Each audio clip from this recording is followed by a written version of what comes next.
just don't get it. Brad, I need more views on YouTube. Chat, to get more views on YouTube, you need to do one of two things. Well, one, you can have good ideas, or two, you can show your boobs. Well, I don't have any of those. Good ideas, that is. But if you think it's the best course of action... On second thought, let's try something that's already worked for you. What's your highest viewed video? It looks like the top 10 worst characters in Super Smash Bros. Brawl. Ooh.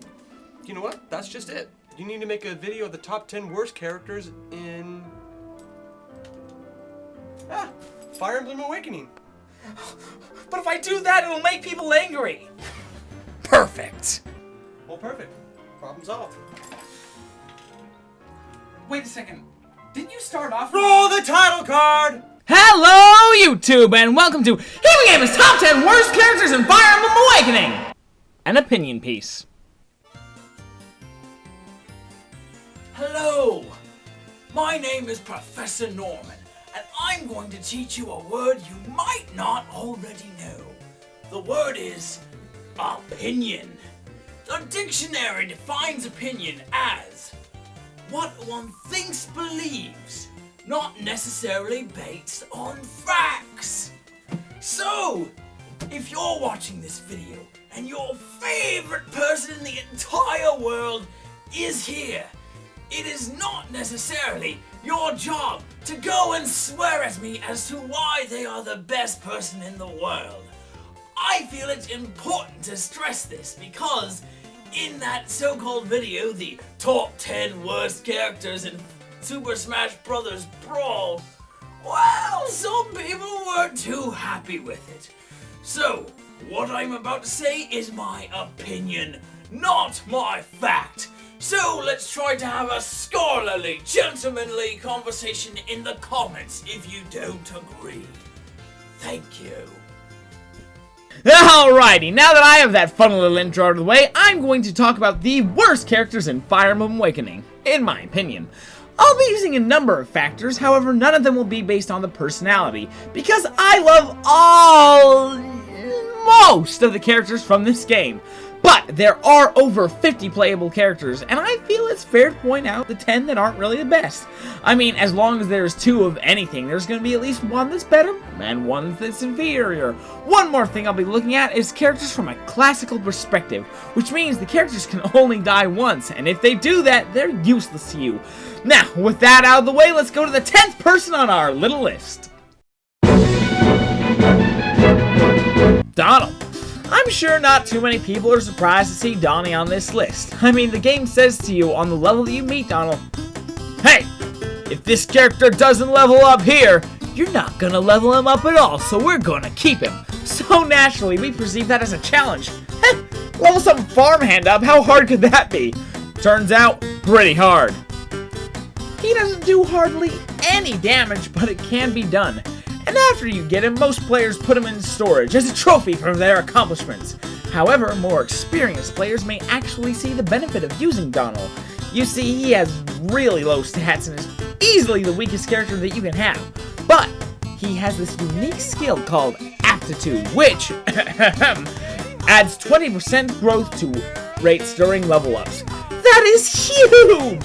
Since there are 5 skills, you are almost guaranteed to gain an extra stat, maybe even more. That means, on average, every 2 levels is like giving Donald an energy drop or a Draco Shield equivalent. That's why he's only number 10 on this list, because his stats start out incredibly weak, but by the end of the game, he can be one of the toughest monsters in your army. Number 9. Oh boy, this is gonna be bad. Put this on. We need you alive long enough to explain number 9. Protect me. You can't even protect yourselves.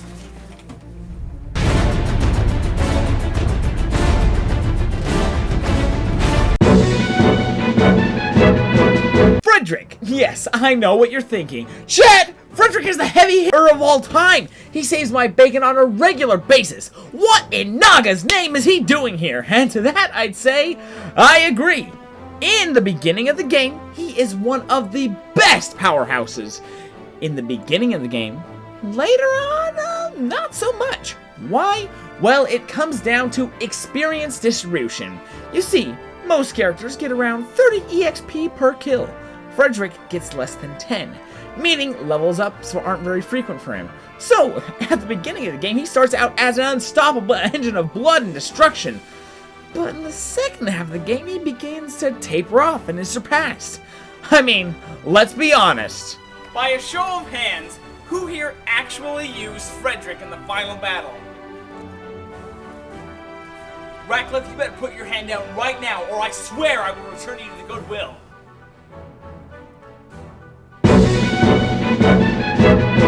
Stahl or Sully. Not both, mind you, just one. You see, early in the game, you were given many different class types. However, you were given 2 Cavaliers. Sully, who is slightly better with lance, and Stahl, who is slightly better with sword. I highly suggest you use one, but only one, and that you take the role of Mama Pig and decide which one is going to be the runt of the litter, and which one are you going to raise to be the State Fair Prize Pig. You have enough heavy armored characters as is, and they only give you enough experience to make one of them stand out.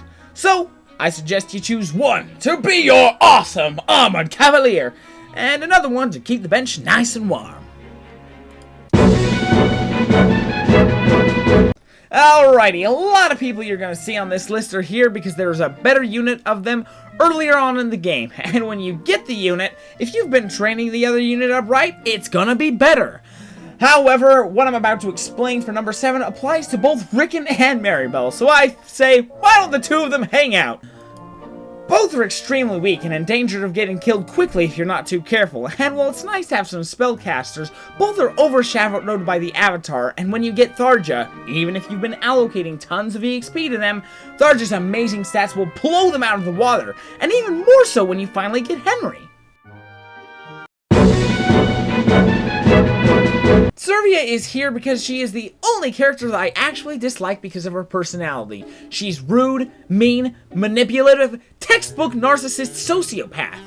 That out of the way, I will acknowledge the one common defense I usually hear for her. Yes, as far as all of the characters go, she is hotter than a foe who just got arc fire blown through their torso. But it's what's on the inside that matters. But that's not why she's on this list. No, she's on this list because of when and how you acquire this little brat. Most child characters, you have mom walk up to him and say, "Who's your daddy?" LOL, it's my husband. Let's kill some dudes. And they're like, "Okay, mommy." Well, you have Cordelia walk up to Servia. She says, "Mommy's here." And then Servia says, "Hey, mom, you know I hate you, right?" And then refuses to join you until she talks to some villager in the back of the map, which wouldn't be too big of a problem. However, she insists on walking this path. Tell me, do you see anything wrong with this path? Here's a hint. The wall is teeming with archers and spellcasters. If she hugs this wall, they will kill her in a couple of hits, which means you have to have your horsemen, Pegasus riders, rush ahead of Servia and stand against this wall intentionally so they get hit and Servia can't. I swear, it's like she stole and killed a member of Charles Bronson's family. She has a death wish. And since I'm talking about this character from a classical perspective, the people you need on wall duty need to have high enough defense and resistance and HP to survive a lot of hits. Therefore, if you have a team strong enough to withstand the beating that Servia cannot, your team is too strong for her to be a valuable member of it. Therefore, perfect top 10 worst characters in Fire Emblem Awakening material.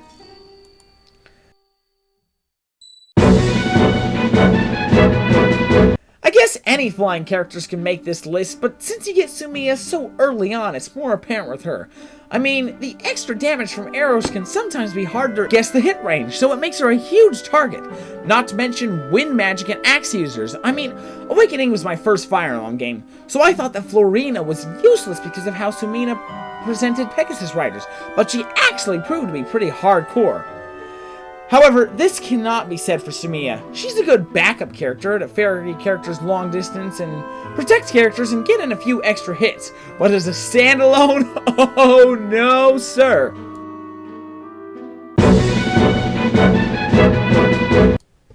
Maribel is a prime example of a character you really don't need a second one of. If you've been doing things right, Lisa should be just 1 or 2 levels away from a promotion to a class that can heal and attack. Not to mention, Libra and Anna are healers and attackers that are just around the corner. You really don't need another low-level, low-health healer to clog up one of your character slots. On top of that, they give you Maribel in a high-risk area that she may very well die from, with a bunch of hungry wyverns surveying the field. You brute!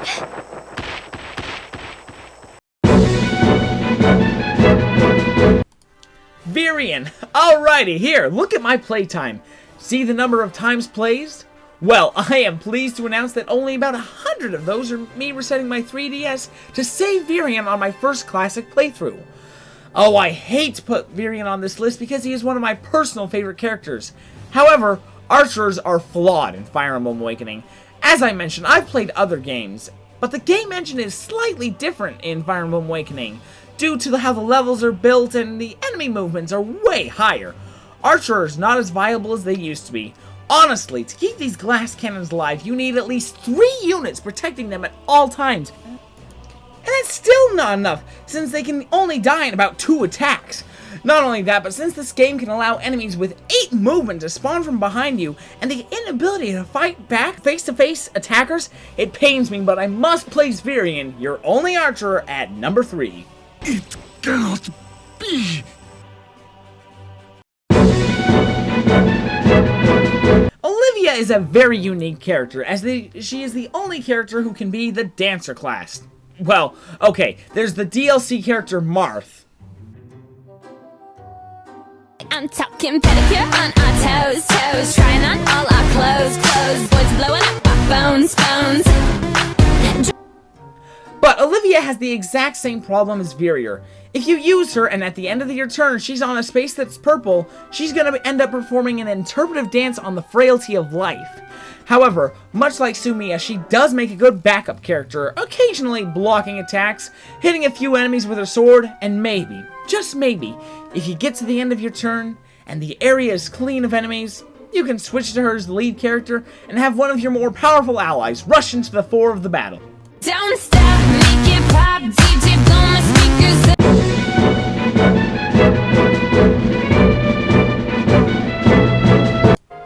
Alright, usually for a number 1 spot, you could list the reasons like a Victor Hugo novel as why they won this possession. But for Brady, I believe I can sum it up in just under 30 words. Whoever thought that giving us a cleric with no way to attack that can die in 1 hit this late in a game is a nitwit. 26 words! Yay! So there you have it! Game Game's 10 attempts to piss off the Fire Emblem Awakening fans! Did it work? Keep in mind, these are characters that just didn't cuss the mustard for me personally. As I mentioned, I love all of these characters, and I'm sure you have a character that you thought for sure I was going to talk about, and are a tad surprised they didn't go on my list. However, let's have a gentlemanly discussion in the comments as to why that character has failed you. Now, with all that out of the way, let's head over to the end slate. Hello, everybody, and welcome to the end slate. You know what I find kind of weird? It's the end slate, and we say hello.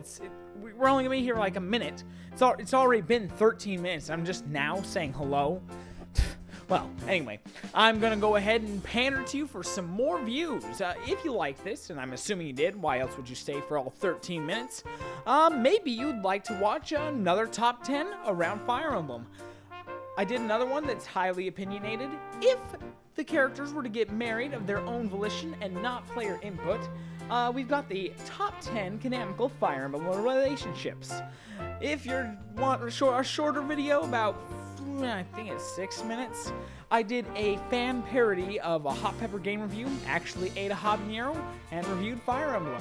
But if you got plenty of time and you want to see how badly this guy who said that your favorite characters at Fire Emblem sucked, well, you can see how badly he sucks at the game. There's a Let's Play right there. I'm playing on Classic, Hard, and I'm losing people. That's actually where most of the footage for this top 10 list came from. And completely unrelated, but another video that I recently completed on this channel is the Golden Axe Trilogy. I just kind of talk about the Genesis games. And with that, I would like to pander for a subscribe. As you can see, I don't know if you know, but I put a lot of work into this video. So any videos I'm going to put a lot of work into, I'm going to put on this channel. This is the only one I would suggest you subscribe to. I'm not going to suggest you subscribe to Human Gaming. That you'll just get your inbox cluttered up with a whole bunch of Let's Plays. I mean, if you want that, go for it. If not, you can get like a monthly or every couple weeks video right here. So subscribe. Don't subscribe. I don't care. Thanks for listening and watching the thing. Bye.